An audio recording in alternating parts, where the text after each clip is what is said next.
محمد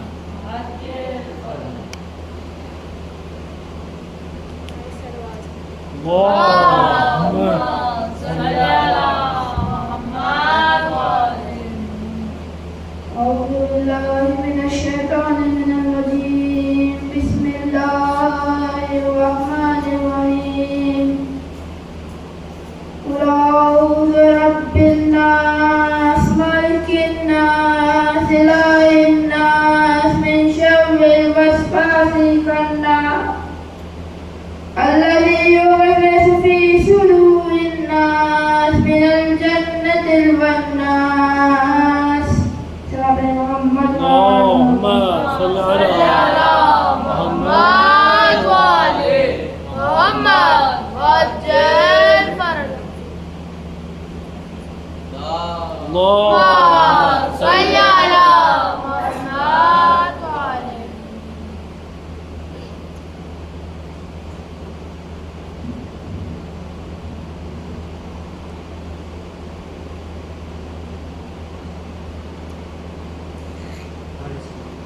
اللهم صل على محمد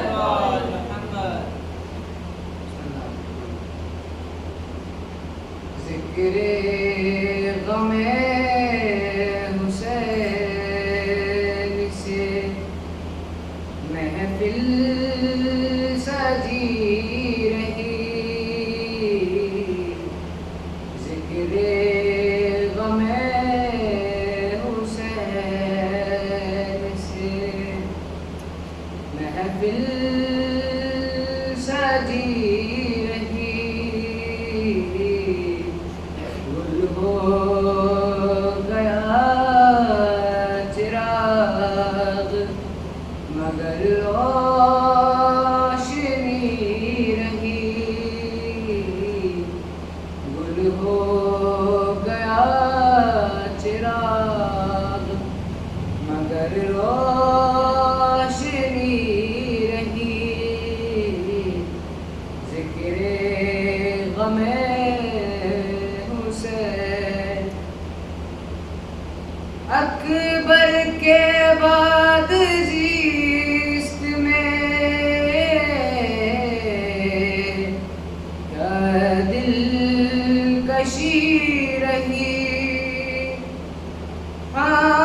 اکبر کے بعد زیست میں کیا دلکشی رہی.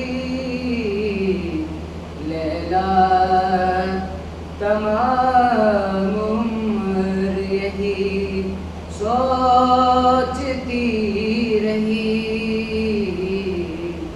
ذکر غم حسین ذکر غم حسین سے محفل سجی رہی. گل ہو گیا چراغ مگر روشنی رہی. ذکر غم حسین عباس لینے آئے جو میدان کی رضا. عباس لینے آئے جو میدان کی رضا. زینب بس اپنے بازو کو دیکھتی رہی. زینب بس اپنے بازو کو دیکھتی رہی. ذکر غم حسین اشک غم حسین کا ٹوٹا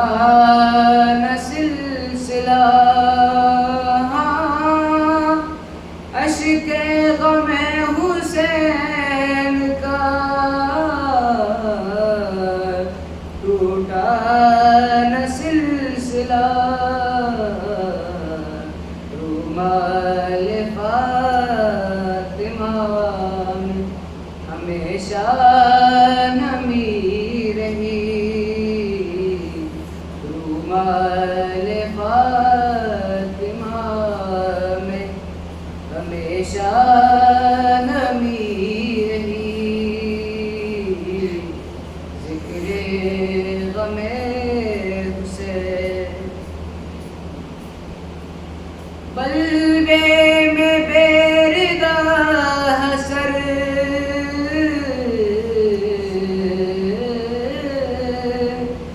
بلبے میں بیردہ حسر زینب کو دیکھ کر بلبے میں بیردہ حسر زینب کو دیکھ کر اللہ جانے کیسے قیامت رکی رہی ذکر غم حسین سے محفل سجی رہی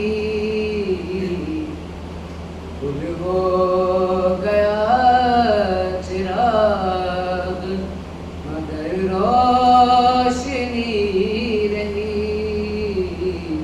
ذکر غم حسین اللهم صل على محمد وآل محمد.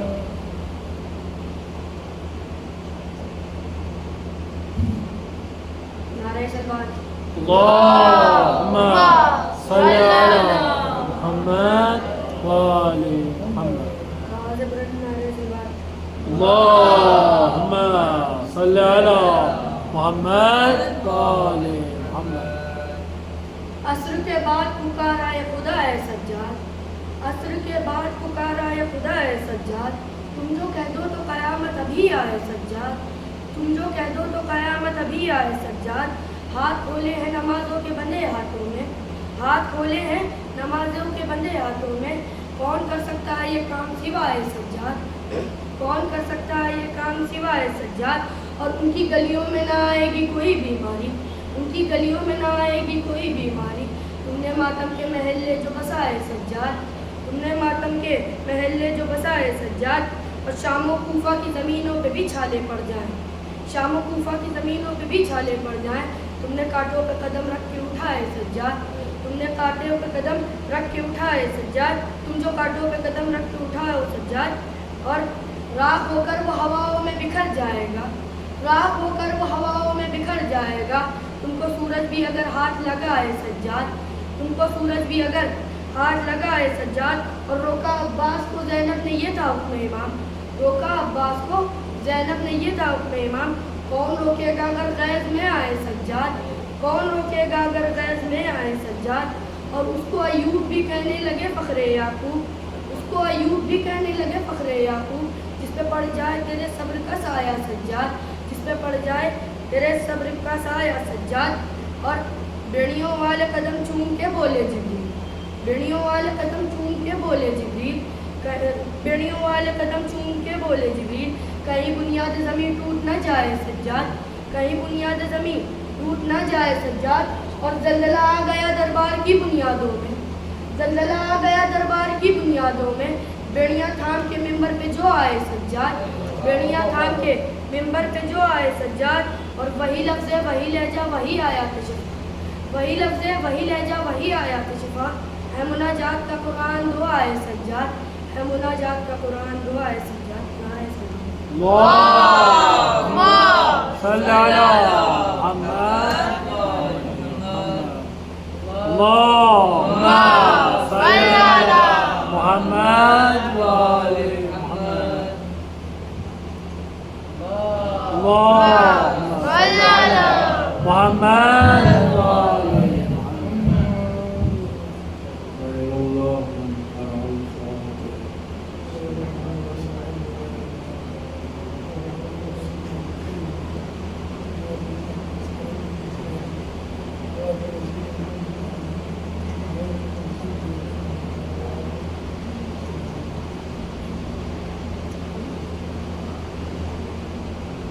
لا حول ولا قوة إلا بالله العلي العظيم.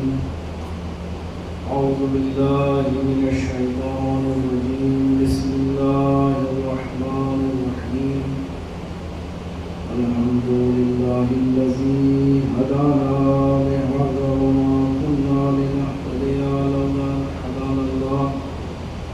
لقد جاءت رسل ربنا بالحق الصلاة والسلام على بشير النذير والسراج المنير والرسول المصدق والمصطفى الأمجد الذي سمي في السماء بأحمد وفي الأرضين بأبي القاسم محمد اللهم صل على محمد وعلى آله الطيبين الطاهرين المعصومين المظلومين واللعنة الدائمة على أعدائهم أجمعين من الآن إلى قيام يوم الدين.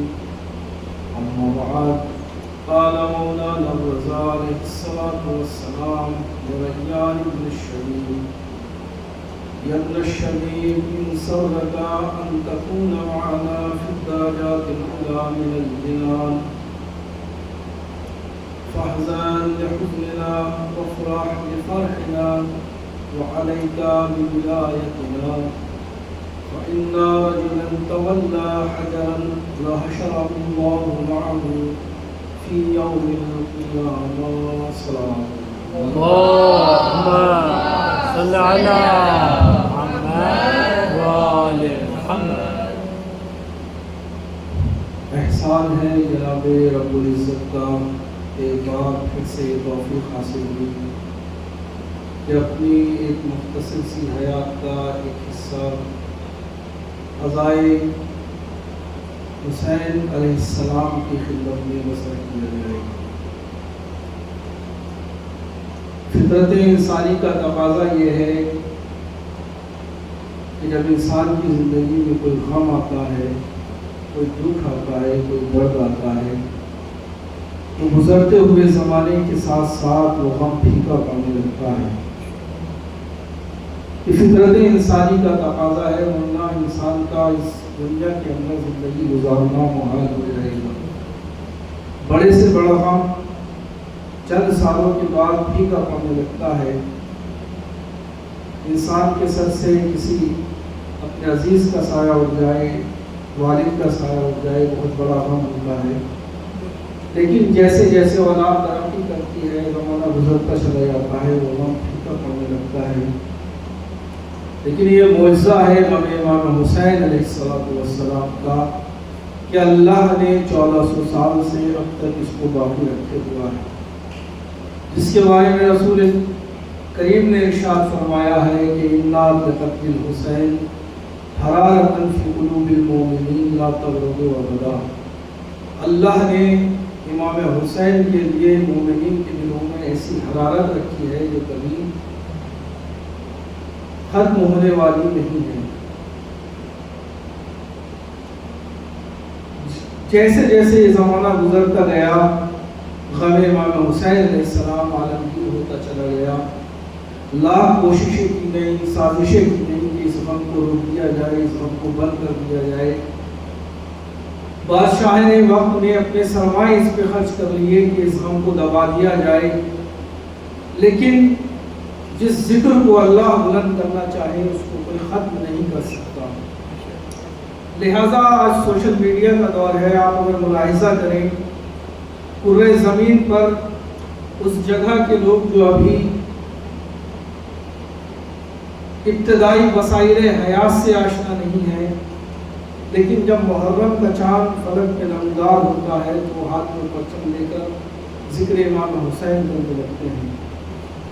اگر آپ ملاحظہ کریں افریقہ کے وہ جنگل کہ جن کے پاس ابھی ابتدائی وسائل حیات نہیں ہیں، لیکن جیسے ہی فلک پر محرم کا چاند نمودار ہوا، ان کے ہاتھوں میں پرچم امام حسین نظر آنے لگتا ہے اور یا حسین کی صدائیں بلند ہونے لگتی ہیں. یہ وہ اللہ کا وعدہ ہے کہ جس میں اللہ نے کہا کہ تم میرا ذکر کرو، میں تمہارا ذکر کو باقی رکھوں گا. لہذا اول ماہ محرم امام رضا علیہ السلام نے اپنے صحابی ریان ابن شبیب سے گفتگو میں کہا کہ شبیب کے بیٹے، اگر تمہارے بعد تمہارے لیے یہ بات خوشایند ہے، یہ بات تمہیں خوش کرتی ہے کہ تم جنت میں بلند مقامات پر ہمارے ساتھ رہو، فاحزن لحزننا وافرح لفرحنا، ہمارے غم میں مغموم ہو جاؤ، ہماری خوشی میں خوش رہو، اور ہماری ولایت کو اپنے اوپر لازم قرار دو۔ اور اس آخری فقرے کی امام دلیل بھی دیتے ہیں، فَإِنَّ رَجُلًا تَوَلَّى حَجَرًا، اگر کوئی انسان کسی پتھر کو بھی اپنا ولی بنا لے، لا حشرہ اللہ عز وجل معه یوم القیامہ، تو پروردگار عالم قیامت کے دن اس کو اس پتھر کے ساتھ محشور کرے گا۔ اگر یہ بات کسی دوسری جگہ پہ کی جاتی، کسی دوسرے ملک میں کی جاتی کہ انسان کس طریقے سے پتھر کے ساتھ رشتہ ولایت کو استوار کر لیتا ہے تو شاید سمجھ لینا، لیکن ہم جس ملک میں رہتے ہیں تو اس کو بآسانی سمجھا جا سکتا ہے کہ کس طریقے سے انسان پتھر کے ساتھ بھی رشتہ ولایت کو استوار کر لیتا ہے۔ کوئی انسان ایسا نہیں ہے جو نہ چاہتا ہو کہ جنت میں داخل نہ ہو، ہر مسلمان کی خواہش یہ ہے کہ وہ جنت میں چلا جائے۔ تو امام رضا نے یہ دوران گفتگو ریان ابن شبیب سے کہا ہے، اس میں بہت سی دقتیں ہیں جس کو ملاحظہ فرمائیے گا کہ سب سے پہلا مرحلہ جنت میں جانے کا ہے۔ جنت میں جانا اپنے آپ میں ایک بہت بڑا مرحلہ ہے۔ یہ الگ بات ہے کہ ہمارے پاس خطبہ ذاکرین اور شعرا نے اس کو بہت آسان بنا دیا ہے اور رضا خانے کے بنسبت اس کی کوئی قیمت نہیں ہے۔ آپ نے سنا بھی ہوگا کہ اپنی جنت کو ذرا اور سجا لے رضوان، اس سے اچھا میرا گھر کا رضا خانہ ہے۔ جنت میں جانا کامیابی کی دلیل ہے۔ رضا خانہ کامیابی کے لیے وسیلہ بن سکتا ہے لیکن کامیابی کی دلیل نہیں ہے۔ لیکن جو جنت میں داخل ہو گیا وہ کامیاب ہے، اس کو کامیابی کی سند مل چکی ہے۔ اس رضا خانے کے ذریعے سے انسان جنت میں جا سکتا ہے، جنت کے بلند مقامات تک پہنچ سکتا ہے، اگر معرفت کے ساتھ یہاں پہ بیٹھے اور معرفت کے ساتھ یہاں سے اٹھے۔ لیکن کامیابی کی دلیل نہیں ہے، سند نہیں ہے کہ جو یہاں تک آ گیا وہ کامیاب ہو گیا، لیکن جو جنت میں چلا گیا وہ کامیاب ہو گیا۔ میں نہیں کہہ رہا، قرآن کہہ رہا ہے، فَمَنْ زُحْزِحَ عَنِ النَّارِ وَأُدْخِلَ الْجَنَّةَ فَقَدْ فَازَ، جو جہنم کی آگ سے بچ گیا اور جنت میں داخل ہو گیا وہ کامیاب ہو گیا۔ تو خود جنت میں جانا پہلا مرحلہ، اس کے بعد جنت کے بلند مقامات تک پہنچنا۔ جنت میں بھی سب کے مقامات ایک جیسے نہیں ہوں گے، وہاں پہ کیٹیگری ہوں گی، جس کا جیسا درجہ ہوگا وہ اس مقام پہ ہوگا۔ سب ایک ساتھ ایک مقام میں جنت میں نہیں ہوں گے۔ تو امام کہہ رہے ہیں من الدرجات الاولی فی الدرجات الاولی من الجنہ، پہلا مرحلہ جنت میں جانا، دوسرا مرحلہ جنت کے اعلیٰ مقام تک پہنچنا، تیسرا مرحلہ معنا، ہم اہل بیت کے ساتھ جس درجے پہ اہل بیت رہیں گے ان کے ساتھ وہاں رہنا۔ تو آپ نے دقت کی، اس میں پہلا مرحلہ جنت میں جانا، یہ اپنے آپ میں ایک بہت بڑی بات ہے اور کامیابی کی دلیل ہے۔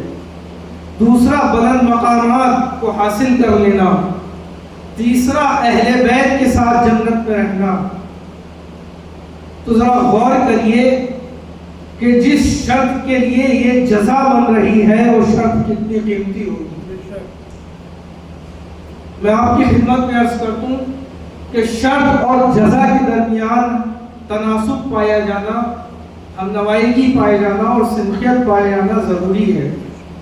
مثال کے طور پر میرا کوئی دوست کسی دور دراز کے شہر میں ہے، ممبئی میں ہے، اور میں اس سے کہوں کہ آپ ممبئی سے یہاں تک آئیں گے تو میں ایک کپ چائے آپ کو پلاؤں گا، جو شرط رکھی جا رہی ہے اور جو جزا ہے اس میں سمخیت نہیں پائی جاتی۔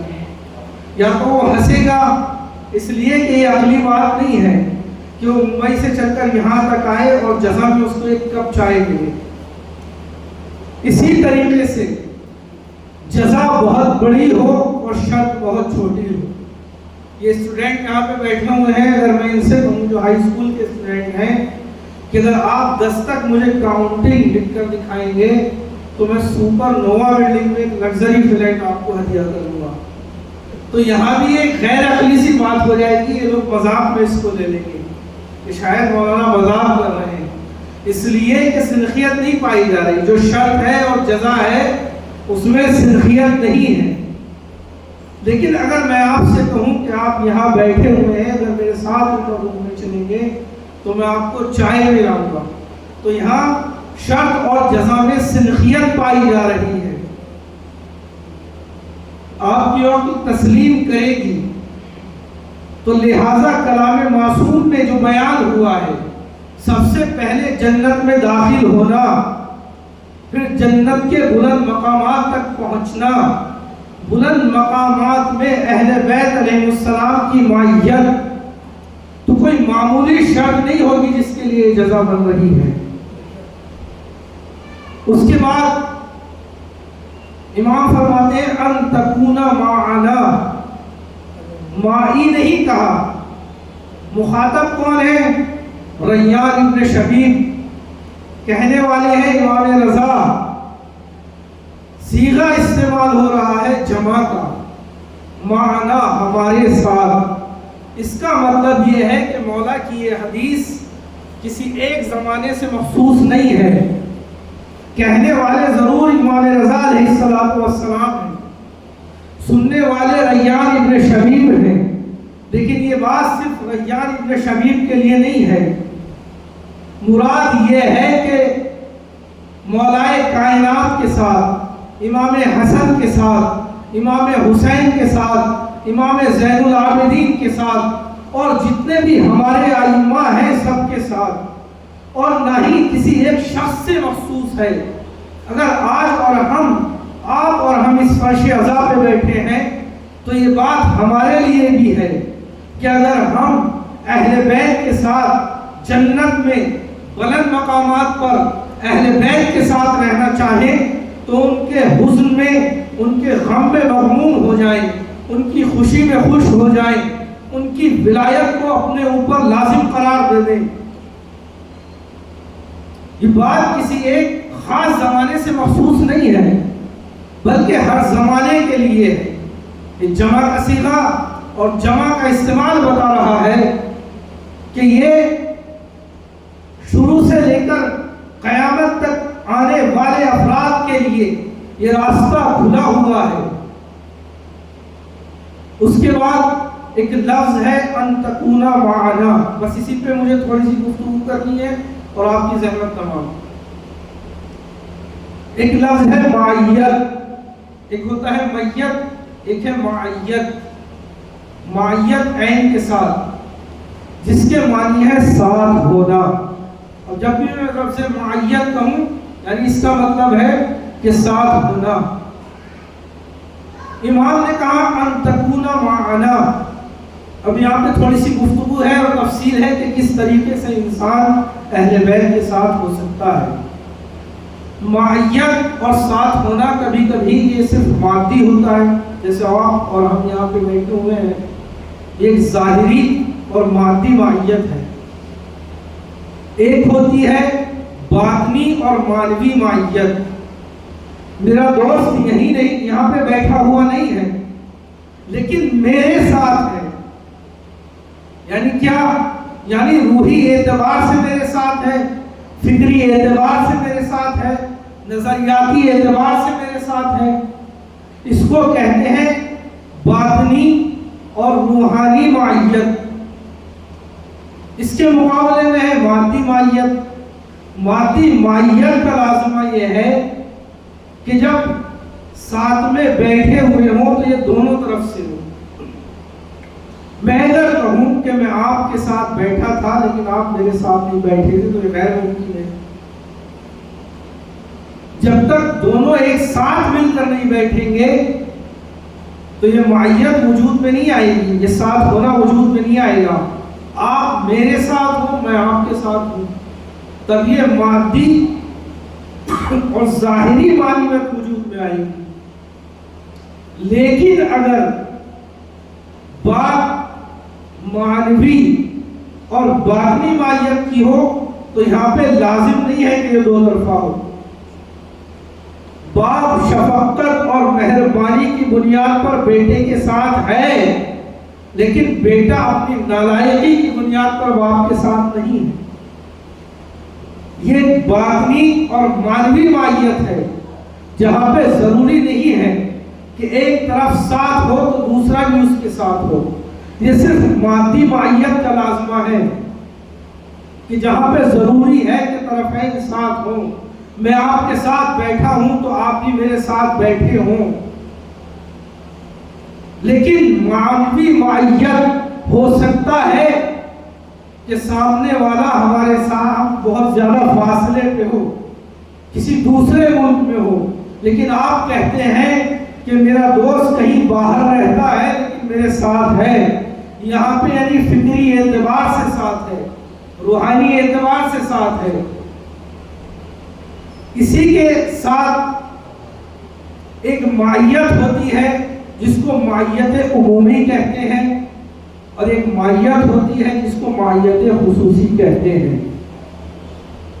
ماہیت عمومی یعنی بالعموم سب کے ساتھ ہے، اور قرآن مجید نے ان دونوں ماہیت کو، ماہیت عمومی دی اور ماہیت خصوصی کو بھی اپنے اندر جذب کیا ہے. صلوات پڑھو. اللهم صل على محمد وآل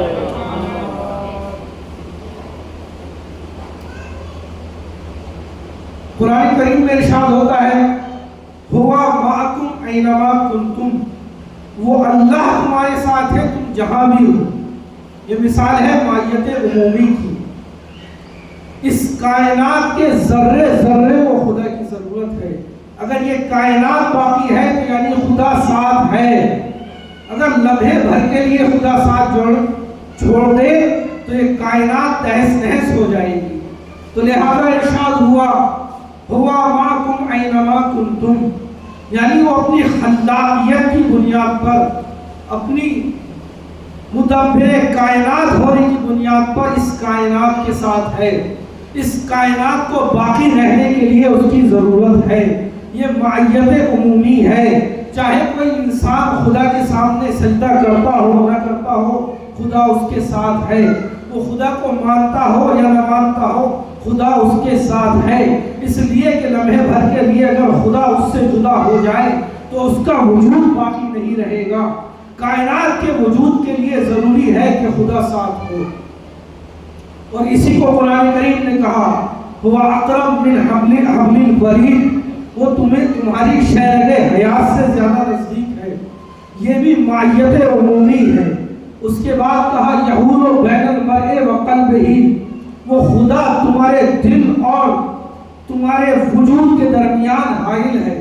اگر خدا تمہارے دل اور وجود کے درمیان سے نکل جائے تو تم باقی نہیں رہو گے. البتہ یہاں پہ قلب سے مراد انسان کی روح ہے.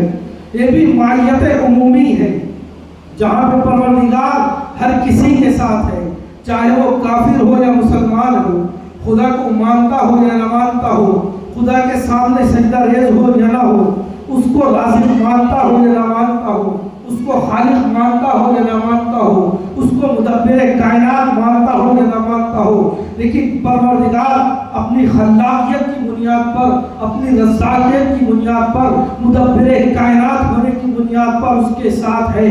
یہ ماہیت عمومی کی مثال ہے کہ جہاں پہ اللہ پروردگار عالم کائنات کے ذرے ذرے کے ساتھ ہے. اگر لمحے بھر کے لیے پروردگار کسی ذرے سے اپنی نگاہ کو ہٹا لے تو اس کا وجود باقی نہیں رہے گا. اور بہت سے افراد کا یہ نظریہ درمیان میں آیا کہ کائنات وجود میں آنے کے لیے تو اللہ کی محتاج ہے لیکن باقی رہنے کے لیے اللہ کی محتاج نہیں ہے. جس طریقے سے گھڑی کو بنانے والا گھڑی کو بناتا ہے، اس میں چابی بھر کے چھوڑ دیتا ہے اور وہ چلتی رہتی ہے، اور اس کے بعد بنانے والے سے اس کا کوئی تعلق نہیں ہے کہ گھڑی چل رہی ہے یا بند ہو گئی ہے. تو بعض لوگ یہ مانتے ہیں کہ کائنات کا وجود بھی اس طریقے سے ہے کہ اللہ نے اس کو خلق کر دیا ہے. اور یہ اپنے طریقے سے چل رہی ہے، لیکن پروردگار کہتا ہے کہ ایسا نہیں ہے۔ ہوا معکم اینما کنتم، تم جہاں بھی ہو پروردگار تمہارے ساتھ ہے۔ ہوا اقرب من حبل الورید، وہ تمہاری شہرگہ حیات سے زیادہ تم سے قریب ہے۔ یہود بین المرء و قلبہ، وہ تمہاری روح اور تمہارے وجود کے درمیان حائل ہے۔ اگر ذرہ برابر بھی نگاہ اپنے طرف سے تمہاری طرف سے اپنی نگاہوں کو ہٹا لے تو تمہارا وجود باقی رہنے والا نہیں ہے۔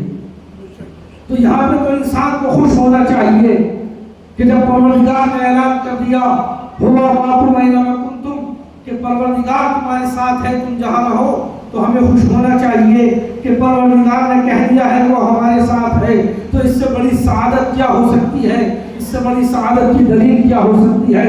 لیکن عزیزان گرامی قدر، یہ صرف ماہیت مادی کا لازمہ ہے کہ جب ایک طرف ساتھ ہوتا ہے تو دوسری طرف بھی اس کے ساتھ ہو، لیکن ماہیت مانوی اور ماہیت باطنی میں ضروری نہیں ہے کہ ہر ایک انسان اس کے ساتھ ہے تو دوسرا بھی اس کے ساتھ ہو۔ میں نے مثال دی تھی کہ باپ اپنی مہربانی اپنی شفقت کی بنیاد پر بیٹے کے ساتھ ہے، لیکن بیٹا اپنی نالائکی کی بنیاد پر باپ کے ساتھ نہیں ہے۔ تو ماہیت باطنی اور ماہیت روحانی کا یہ تقاضا نہیں ہے کہ دونوں ایک دوسرے کے ساتھ ہوں۔ تو پروردگار نے بھی یہاں پہ ماہیت عمومی کا اعلان کیا ہے، جس میں ضروری نہیں ہے کہ پروردگار اگر ہمارے ساتھ ہے تو ہم بھی پروردگار کے ساتھ ہوں۔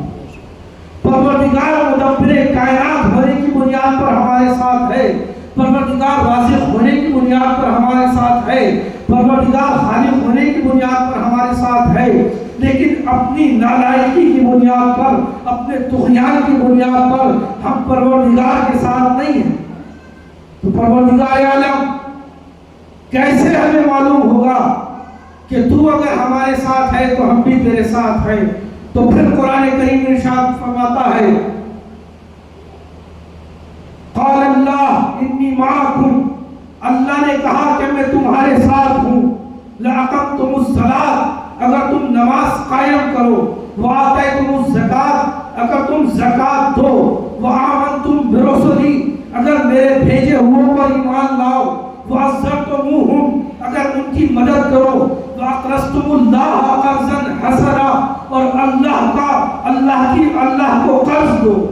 تو یہ جو اتنی شرطیں لگائی ہیں، اگر اس سے پہلے تو پروردگار نے مطلقاً کہہ دیا ہوا معکم اینما کنتم، تم جہاں بھی ہو تمہارے ساتھ ہے، لیکن یہاں پروردگار کہہ رہا ہے کہ اللہ تمہارے ساتھ ہے اگر تم نماز قائم کرو، اگر تم زکات دو، اگر تم میرے بھیجے ہوئے پر ایمان لاؤ، اگر تم ان کی مدد کرو، اگر تم اللہ کو قرض دو۔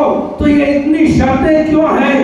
تو پروردگار آواز دے گا وہ ماہیت عمومی کی منزل ہے، جہاں ہم نے کہا کہ ہم مدبر کائنات ہونے کی بنیاد پر، ہم خالق ہونے کی بنیاد پر، ہم رازق ہونے کی بنیاد پر تمہارے ساتھ ہے، لیکن یہ ماہیت خصوصی کی منزل ہے کہ اگر تم بھی ہمارے ساتھ ہونا چاہتے ہو، ہماری خصوصی ماہیت چاہتے ہو، تو نماز قائم کرو، زکات دو، ہمارے بھیجے ہوئے پر ایمان لاؤ، ان کی مدد کرو، اور اللہ کو قرض حسنہ دو۔ صلوات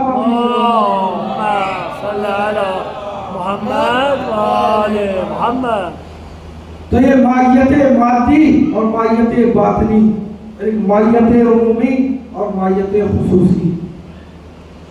ایک واقعہ قرآن کا بیان کرتا ہوں جناب موسیٰ علیہ السلام کا۔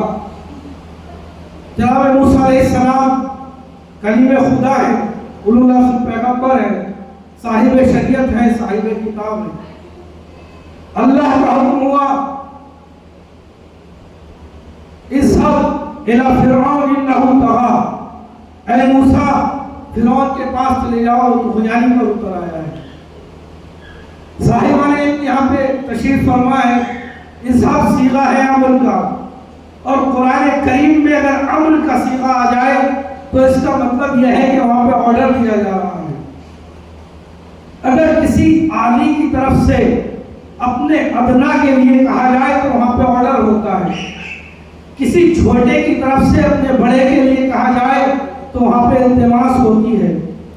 اگر ہم اللہ کے لیے کہا جائے تو وہاں پہ مشورہ ہوتا ہے. مثال کے طور پر اگر ہم کہیں پروردگار ہم پہ رحم فرما، یہاں پہ بھی امر کا صیغہ ہے، لیکن یہاں پہ آرڈر نہیں ہے، التماس ہے پروردگار کی بارگاہ میں کہ پروردگار ہم پہ رحم فرما. لیکن اگر کسی عالی کی طرف سے کسی ادنا کو صیغہ امر کے ذریعے سے حکم دیا جائے تو وہاں پہ آرڈر ہے. تو پروردگار جناب موسیٰ کو آرڈر دے رہا ہے اذهب. تو جیسے ہی پروردگار نے اپنا امر صادر کر دیا تو جناب موسیٰ اللہ کے نبی ہیں، مطیع پروردگار ہیں، کلیم خدا ہیں، صاحب کتاب ہیں، صاحب شریعت ہیں، پیغمبر ہیں، ان کو چلے جانا چاہیے تھا. لیکن کیا جناب موسیٰ گئے؟ نہیں. قرآن نے کہا، جناب موسیٰ نے دعا کی، رب اشرح لی صدری ویسر لی امری واحلل عقدۃ من لسانی لیفقهوا قولی واجعل لی وزیرا من اہلی ہارون اخی واشدد ازری واشرکہ فی امری کہ نسبحک کثیرا ونذکرک کثیرا. اے میرے پروردگار میرے سینے کو کشادہ کر دے، ویسر لی امری اور میرے امر کو آسان کر دے، میری زبان کی گرہوں کو کھول دے تاکہ وہ میری بات کو سمجھ سکے. میرے بھائی ہارون کو میرا وزیر بنا دے تاکہ اس کے ذریعے سے میری پشت مضبوط ہو اور میرے کار رسالت میں اس کو شریک قرار دے دے. اتنی ساری دعائیں پروردگار کے سامنے جناب موسیٰ نے رکھ دی، جبکہ اللہ کی طرف سے آرڈر ہوا تھا جناب موسیٰ کو فوراً عمل کرنا تھا. لیکن جناب موسیٰ نے 10 سوال پروردگار کے سامنے رکھ دیے. رب اشرح لی صدری ویسر لی امری، پروردگار میرے سینے کو کشادہ کر، میرے امر کو آسان کر دے، میری زبان کی گرہ کو کھول دے تاکہ میری بات کو وہ سن سکے اور سمجھ سکے. میرے بھائی ہارون کو میرا وزیر بنا دے، میرے کار رسالت میں اس کو شریک قرار دے دے تاکہ ہم کثرت سے تیری تسبیح کر سکے اور تیرا تذکر، تیرا ذکر کر سکے.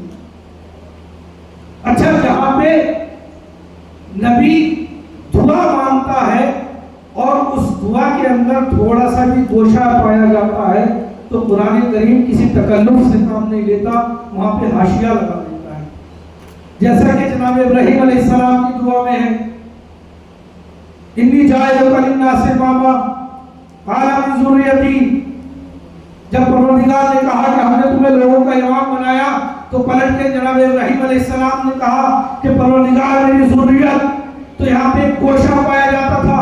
پروردگار نے کسی تکلف سے کام نہیں لیا، کسی تعارف سے کام نہیں لیا، فوراً کہا کہ ملے گا خدا لیکن ظالموں تک نہیں پہنچے گا. تو پروردگار کسی نبی کے معاملے میں بھی اگر کوئی گوشہ پایا جاتا ہے کسی تکلف سے کام نہیں لیتا.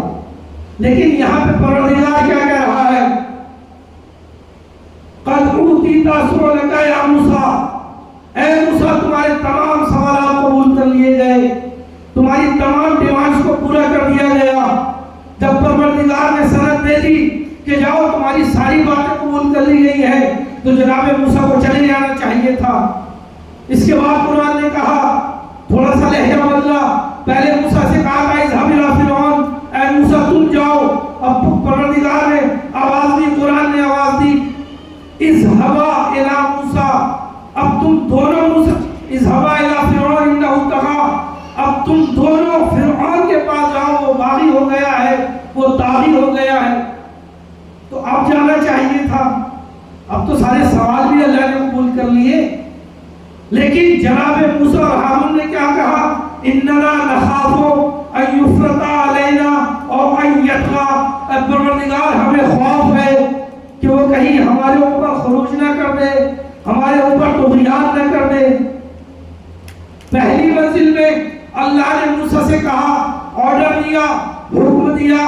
جناب موسیٰ نے ڈیمانڈ کی کہ پروردگار میرے سینے کو کشادہ کر دے، میری زبان کی گرہ کو کھول دے، میرے بھائی کو میرا وزیر بنا دے، میری پشت کو مضبوط کر دے اور میرے کار رسالت میں اس کو شریک بنا دے. اللہ نے اس ڈیمانڈ کو موسیٰ کے قبول کر لیا. اس کے بعد پھر حکم ہوا کہ موسیٰ اور ہارون اب تم دو جاؤ، اس لیے کہ فرعون طاغی ہو گیا ہے، تو فوراً جناب موسیٰ اور ہارون کو چلے جانا چاہیے تھا، لیکن اب پھر کہتے ہیں اننا نخافو، ہمیں خوف ہے کہیں ہمارے اوپر وہ خروج نہ کر دے، وہ ہمارے اوپر طغیان نہ کر دے۔ تو آواز آئی اننی معکم اسمع و ارا، پروردگار نے آواز دی کہ میں تمہارے ساتھ ہوں، میں سن بھی رہا ہوں، دیکھ بھی رہا ہوں۔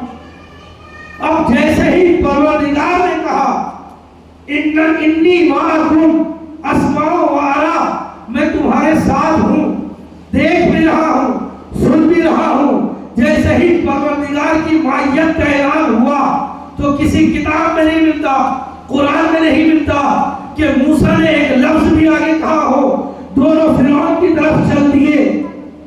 اب میں معلوم کرنا چاہتا ہوں کہ جناب موسیٰ اللہ کے اولو العزم پیغمبر ہیں، صاحب کتاب ہیں، صاحب شریعت ہیں، اور اللہ ایسے شخص کو ہادی بناتا ہی نہیں ہے، اپنا عہدہ دیتا ہی نہیں ہے جو بزدل ہو، جس کے پاس علم نہ ہو۔ اللہ کے یہاں دو بنیادی چیزیں شرط ہیں لیڈرشپ کے لیے، سب سے پہلا علم، دوسری طاقت۔ جس کے پاس نہ علم ہو، نہ طاقت ہو، نہ شجاعت ہو، اللہ ایسے بندوں کو اپنا عہدہ نہیں دیتا۔ تو یہ مقام موسیت میں کیا ہو رہا ہے؟ انا نخافو، ہم ڈر رہے ہیں۔ مقام موسیت ڈر نہیں ہے، بلکہ اس اعلان کی منتظر ہے کہ اللہ اپنی معیت خصوصی کا اعلان کر دے کہ اللہ خاص طور سے موسیٰ اور ہارون کے ساتھ ہے۔ صلوات پڑھ دیجیے اللہم صلی علی محمد و آل محمد۔ میں کہوں گا موسیٰ، جب پروردگار کہہ چکا ہے کہ ہو معکم اینما کنتم، کہ وہ تمہارے ساتھ ہے تم جہاں بھی رہو، تو موسیٰ آواز دیں گے کہ یہ معیت عمومی کی منزل ہے، اللہ سب کے ساتھ ہے، اپنے مدبر ہونے، مدبر کائنات ہونے کی بنیاد پر، اپنے خالق ہونے کی بنیاد پر۔ لیکن یہ مقام موسیت ہے جو اس بات کی منتظر ہے کہ اللہ خاص طور سے ان کے لیے اعلان کر دے کہ دیکھو اللہ خاص طور سے تمہارے ساتھ ہے، اللہ کی معیت خصوصی تمہارے ساتھ ہے۔ اب جو میں نے جس چیز کے لیے اتنی گفتگو کی ہے، امام علیہ السلام نے ریان ابن شبیب سے کہا، اے شبیب کے بیٹے، اگر تمہیں یہ بات خوشایت ہے، خوشنود کرتی ہے کہ تم ہمارے ساتھ ان تکون معنا، ہمارے ساتھ جنت کے بلند مقامات پر رہو، فاحزن لحزننا وافرح لفرحنا، تو یہاں پہ امامت کی طرف سے معیت خصوصی کا اعلان ہو رہا ہے۔ جس طریقے سے قرآن کریم نے اللہ کی معیت عمومی اور معیت خصوصی کو اپنے اندر جذب کیا ہے، اسی طریقے سے اس کائنات کے ساتھ امام کی بھی معیت خصوصی اور معیت عمومی ہوتی ہے۔ اللہ نے اس پوری کائنات کو اس طریقے سے کیلکولیٹ کیا ہے اور بنایا ہے کہ حجت خدا کو اور حجت الہی کو اس کا محور قرار دیا ہے۔ اگر ایک لمحے بھر کے لیے اللہ کی حجت اس کائنات سے ہٹ جائے اور محور اس کائنات سے ہٹ جائے تو یہ زمین اپنے، یہ کائنات اپنے رہنے والوں کو نگل لے گی۔ لساقت الارض من اہلہا، یہ کائنات، یہ زمین اپنے رہنے والوں کو نگل لے گی۔ اور اسی طریقے سے ارشاد ہوا بِیُمْنِهِ رُزِقَ بِیُمْنِهِ، اس کے امام کے ذریعے سے رزق کو تقسیم کیا جاتا ہے۔ وَبِوُجُودِهِ ثَبَتَتِ الْأَرْضُ وَالسَّمَاءُ، اور اس کے وجود سے اس زمین کا اور اس آسمان کا وجود باقی ہے۔ اگر درمیان سے امام کو ہٹا دیا جائے، یہ زمین اپنے رہنے والوں کو نگل لے گی، آسمان کا وجود ختم ہو جائے گا، زمین کا وجود ختم ہو جائے گا۔ لیکن یہاں پہ یہ بھی امام کی معیت عمومی ہے، معیت خصوصی نہیں ہے۔ اس کائنات کے اندر اگر کسی کو کہیں سے بھی کوئی فیض پہنچ رہا ہے تو وہ امام کی برکت سے ہے، وہ حجت خدا کی برکت سے ہے، چاہے وہ امام کو مانتا ہو ہو یا نہ مانتا ہو، چاہے وہ امام کو وسیلہ سمجھتا ہو یا نہ سمجھتا ہو، چاہے وہ وسیلے کا قائل ہو یا نہ ہو، لیکن اگر کوئی فیض، کوئی کمال کسی تک اس کائنات میں پہنچ رہا ہے تو وہ صرف امام کے وجود کی برکت کی وجہ سے ہے۔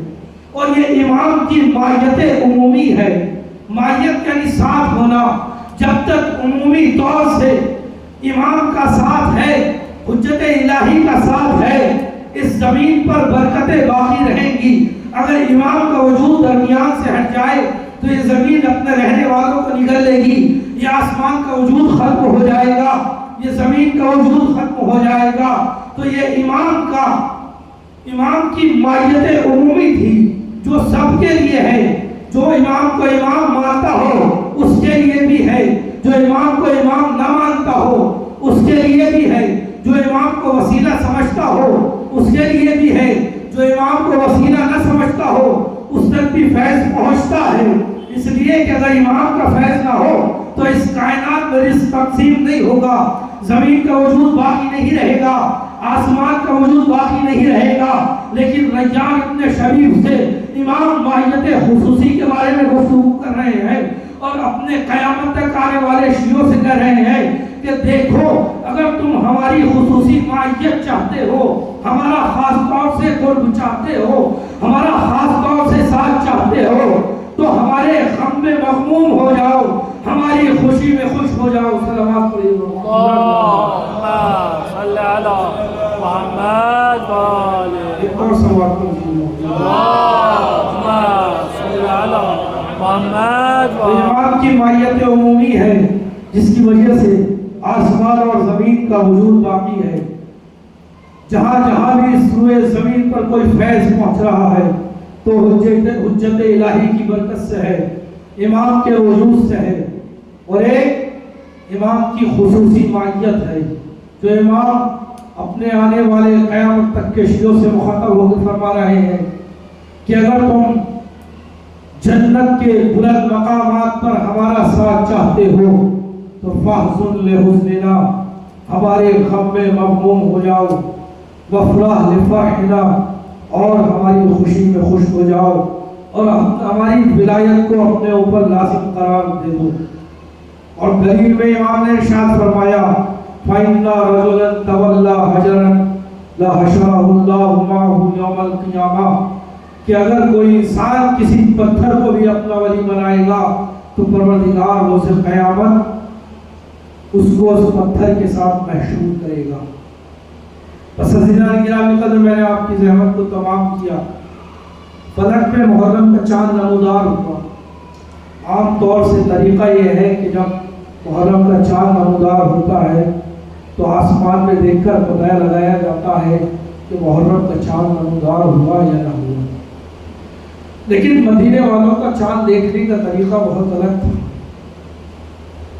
روایات میں ہے کہ مدینے کے لوگ کہتے ہیں کہ جب ہمیں محرم کے چاند کا پتہ کرنا ہوتا تھا تو ہم آسمان کی طرف نظر نہیں کرتے تھے بلکہ محل بنی ہاشم سے ایسے دربناک گریے کی آوازیں بلند ہوتی تھی جس سے ہمیں معلوم ہو جاتا تھا کہ فلک پہ محرم کا چاند نمودار ہو گیا ہے۔ جو حدیث میں نے آپ کے سامنے پڑھی مولا امام رضا کی، اسی میں امام فرماتے ہیں کہ اے شبیب کے بیٹے، اگر تمہیں گریہ کرنا ہو تو میرے جد حسین پہ گریہ کرنا، اس لیے کہ میرے جد کو اس طریقے سے ذبح کیا گیا جس طرح سے ایک بھیڑ کو ذبح کیا جاتا ہے۔ اے شبیب، ہمارے خاندان کے ایسے 18 لوگ ان کے ساتھ ذبح کر دیے گئے جن کی نظیر اس کائنات میں نہیں پائی جاتی۔ اے شبیب کے بیٹے، اگر تمہیں گریہ کرنا ہو تو ہمارے جد حسین پہ گریہ کرنا۔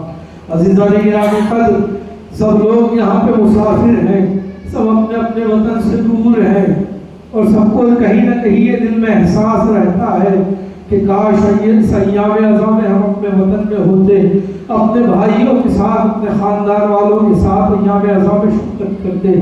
ایک وطن کی محبت ہے جس کا احساس دل میں رہتا ہے۔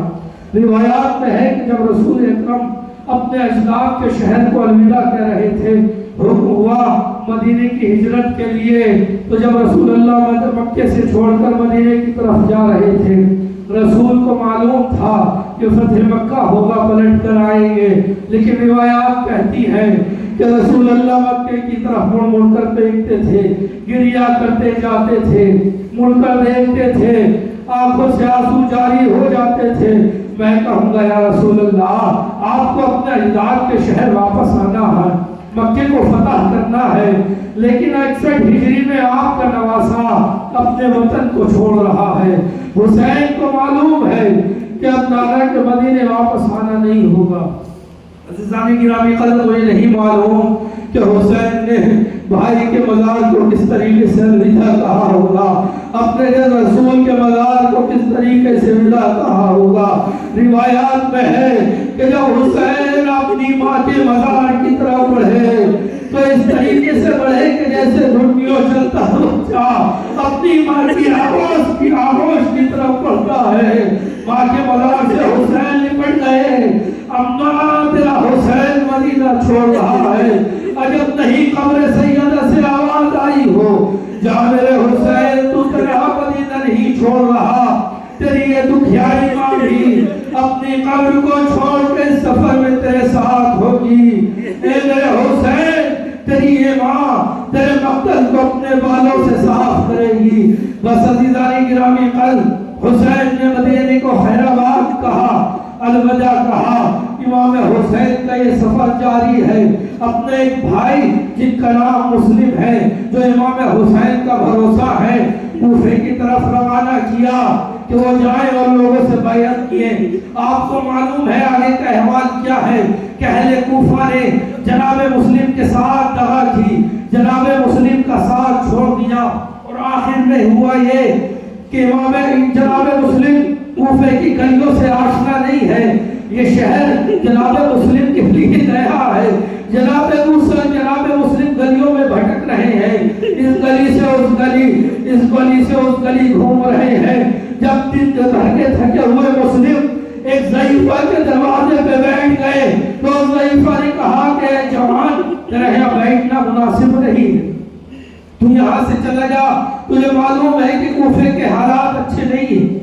جناب مسلم نے کوئی جواب نہ دیا، ضعیفہ گھر میں چلی گئی۔ جناب مسلم مسافر ہے، تنہا ہے، کوفے سے آشنا ہے، جائے تو کہاں جائے، وہیں پہ بیٹھ رہے۔ دوبارہ آئی، جناب مسلم وہیں بیٹھے تھے، تیسری بار آ کے کہا کہ میں جوان تجھ سے کہہ رہی ہوں، محال سازگار نہیں ہے، تو یہاں سے چلا جا۔ جناب مسلم نے کہا اے ضعیفہ، وہ مسافر کہا جائے جس کا کوئی ٹھکانہ نہ ہو؟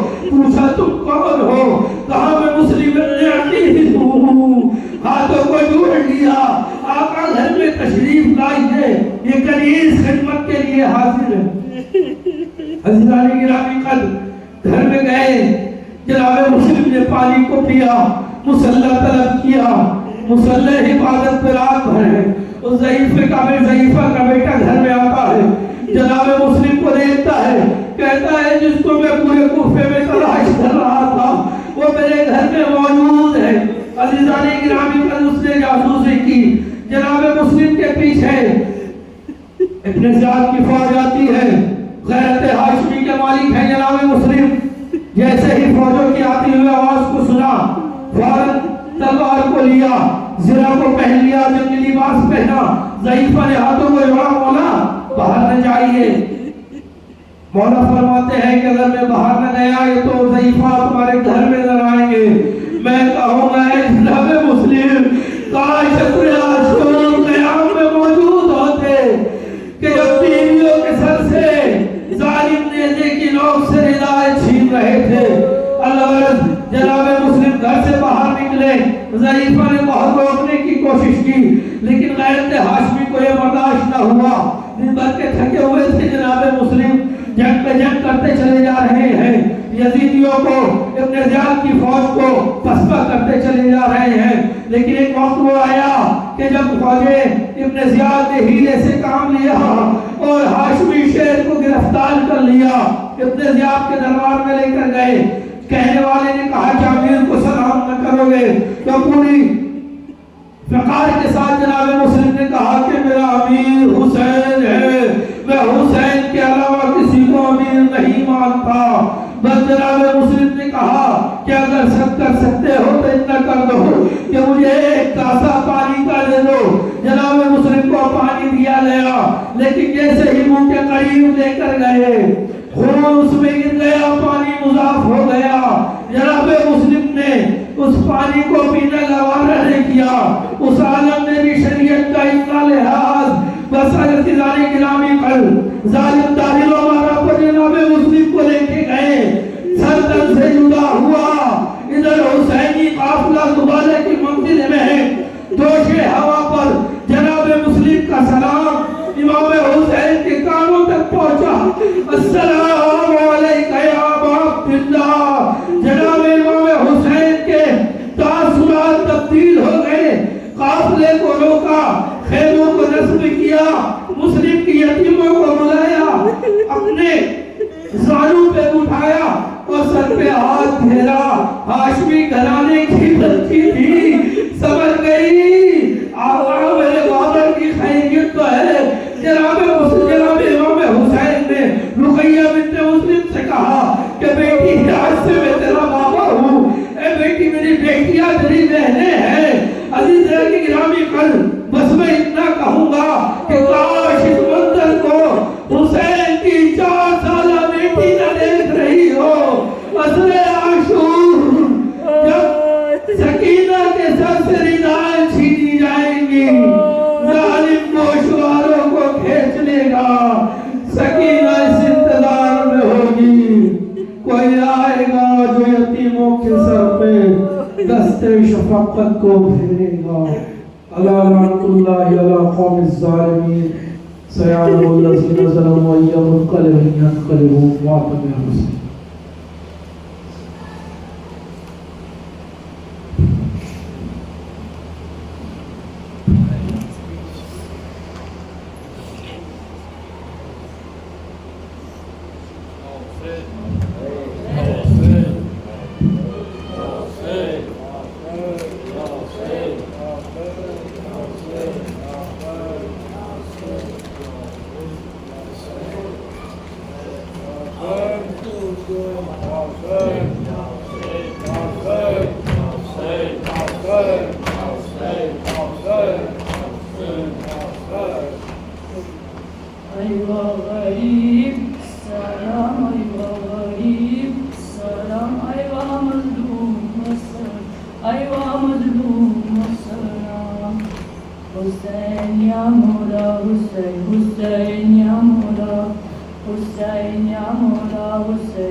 ماتم کرو شاہ کرب و بلا کا، کل ہو نہ ہو کیا پتہ زندگی کا۔ ماتم کرو شاہ کرب و بلا کا، کل ہو نہ ہو کیا پتہ زندگی کا۔ اے عزادارو زہرا کے پیارو، اے عزادارو زہرا کے پیارو، تم کو شہید کربلا نے پکارا کرو۔ ماتم کرو شاہ کرب و بلا کا، کل ہو نہ ہو کیا پتہ زندگی کا، کل ہو نہ ہو کیا پتہ زندگی کا۔ سلام زہرا کے ماں پیارو، سلام حیدر کے چاند تارو، سلام زہرا کے ماں پیارو، سلام حیدر کے چاند تارو۔ نزا سوارو اے جان سارو، کربلا والو لو سلام ہمارا کر۔ ماتم کرو ساری فوج خدا کا، کل ہو نہ ہو کیا پتہ زندگی کا، کل ہو نہ ہو کیا پتہ زندگی کا۔ ایوا غریب السلام، ایوا شہید، ایوا مظلوم حسین، ایوا مظلوم حسین، یا حسین مولا حسین، یا حسین، حسین یا مولا حسین۔